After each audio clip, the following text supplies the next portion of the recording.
Hello, എൻ്റെ കയ്യിലുള്ളത് ഒരു ഫൈറ്ററിൻ്റെ കുഞ്ഞാണ്. 2 ഫൈറ്ററിനെ വാങ്ങുമ്പോൾ ഞങ്ങൾ ഒട്ടും പ്രതീക്ഷയില്ലായിരുന്നു ഇതിത്ര സക്സസ് ആവുമെന്ന്. കാരണം ഫൈറ്ററിനെ ബ്രീഡ് ചെയ്യിപ്പിക്കുന്നവർക്കറിയാം അതൊരു വലിയ ടാസ്ക്കാണ്. ഇത് പക്ഷേ ശരിക്കും ഞങ്ങൾ ഞെട്ടി. ഒരു 100-300 കുട്ടികളുണ്ടായിരുന്നു. ഗപ്പിക്കുഞ്ഞുങ്ങളെ പോലെ അല്ല, അതിൻ്റെ പാതിയെ കാണുള്ളൂ. അത്ര കുഞ്ഞാണിത്. ഇത് വെള്ളത്തിൽ കിടന്നാൽ പോലും നമുക്ക് അറിയാൻ പറ്റില്ല അതവിടെ ഉണ്ടെന്ന്.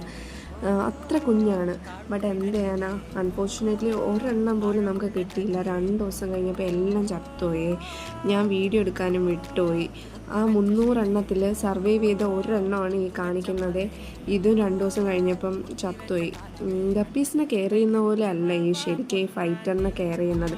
ഫൈറ്ററിനെ കെയർ ചെയ്യാൻ എനിക്കൊന്ന് പ്രത്യേക എന്തെങ്കിലും ഫുഡും കാര്യങ്ങളൊക്കെ ഉണ്ടാവണം. എന്തെങ്കിലും ഫൈറ്റർ കുഞ്ഞുങ്ങളെ കെയർ ചെയ്യാൻ പറ്റിയ ടിപ്സ് ഉണ്ടെങ്കിൽ കമൻറ്റ് ചെയ്യണേ ഗൈസ്. അപ്പോൾ ഇന്നത്തെ വീഡിയോ ഇത്രയേ ഉള്ളൂ. വീഡിയോ ഇഷ്ടമായെങ്കിൽ ലൈക്ക് ചെയ്യുക, കമൻറ്റ് ചെയ്യുക, സബ്സ്ക്രൈബ് ചെയ്യുക. ബൈ.